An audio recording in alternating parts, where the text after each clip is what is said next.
Hello YouTube. Today we're going to have a comparison in between the MoYu WeiLong and the MoYu HuanYing. Both cubes came out relatively recently, and yeah, let's compare them. Let's start with corner cutting, which is kind of one of the first things people check out. The HuanYing can do about line to line pretty easily, not so bad with the tensions I got here.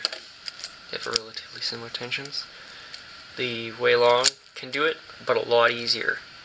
It can go over line to line. This is effortless, like literally one finger. So it can cut a little bit over 45, no problem. The HuanYing can cut just about line to line, and it's starting to struggle. Reverse cutting, the HuanYing can cut about half a cubie, but it struggles to go over half a cubie. The WeiLong, also about half a cubie, but it does it a bit easier. It can go a little over. Yeah, its corner cutting is pretty unbelievable. Yeah. So, in terms of corner cutting, the WeiLong is a lot better. The WeiLong is slightly bigger than the MoYu HuanYing, by just a tiny bit, not much. It's not really noticeable. And I'll show some really close-up pictures here of the rounds of this puzzle. This puzzle looks a little bit different than this one. These pieces are a lot more rounded, and these are slightly sharper, but like not sharp, just a little bit less rounded. So I'll show you the pictures.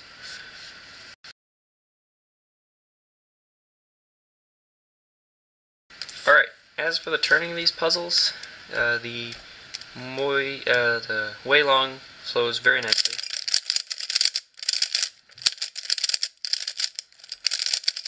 A little bit of locking, a little tiny lockup, but it's just very fast. So yeah, very, very nice. The HuanYing, very good as well.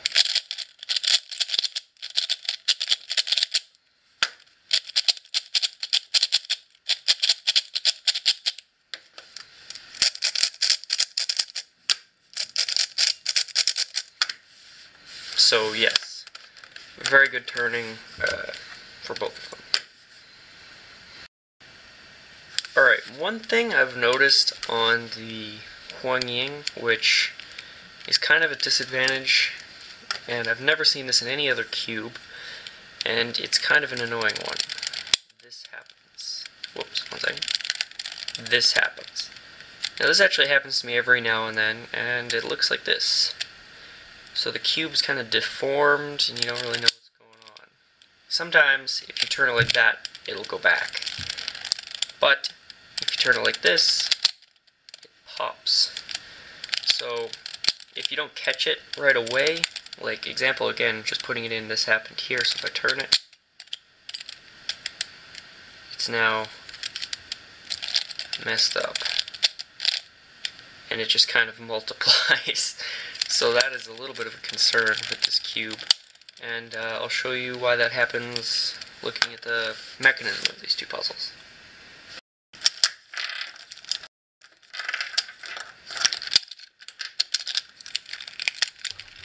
Alright, so what caused this little weird lockup thing on the HuanYing is the torpedo hooks the corner, creating this effect. And basically the corner is now below the torpedo instead of being where it should be, so it kind of pops out of place and hooks there, causing this effect, which is not good.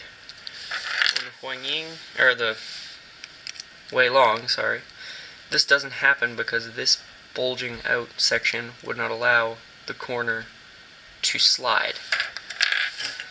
As you can see here, looking at the edges, these edges are completely flat, as opposed to the WeiLong, where there's a little bit of plastic sticking out, which is the main difference. The bottom of the edges look pretty similar, pretty standard, torpedo, everything, but this lip adds a little extra bit of stability. Looking at the corners here, with the WeiLong HuanYing, this corner appears to be much more well done. It's, or at least it looks a lot more sturdy, stronger. It's just more filled in with plastic.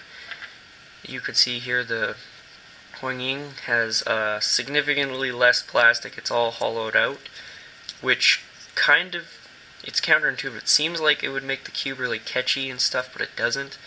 I think these voids actually allow for better corner cutting, or not better corner cutting, but for corner cutting. And you can see this little foot is not very big connection here. The actual foot of the corner is a little bit bigger than the WeiLong. So yeah, that's a little bit of the internals.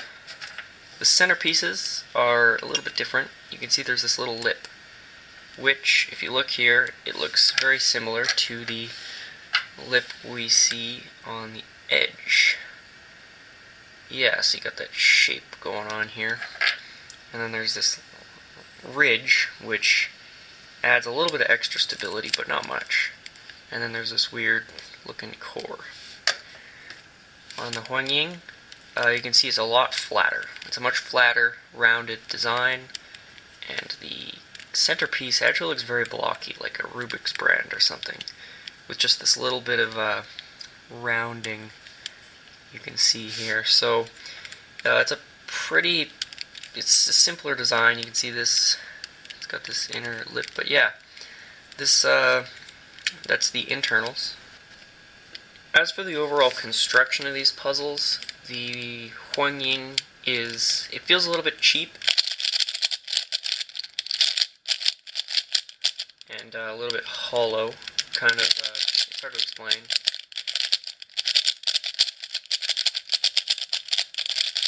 It doesn't feel like a very strong build, whereas the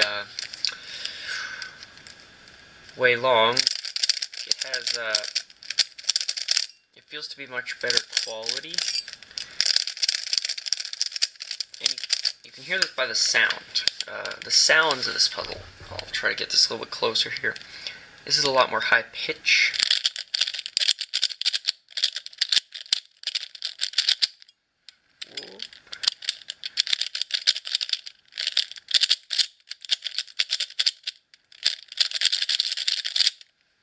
And this one, it's still just as loud, but it's a lot more deep sounding.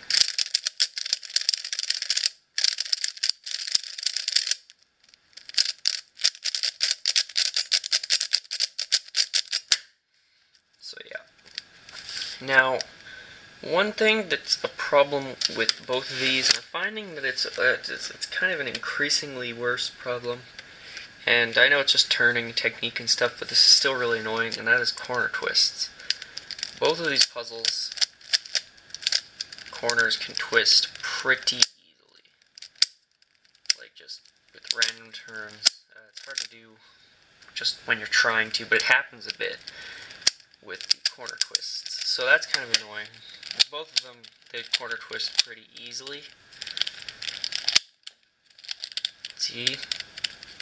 And I've also, this is not just these two puzzles, I found on like the Xingqiao Aurora, the corner twists are pretty bad. MoYu, I'm at the Fanshi Shuang Ren. Yep.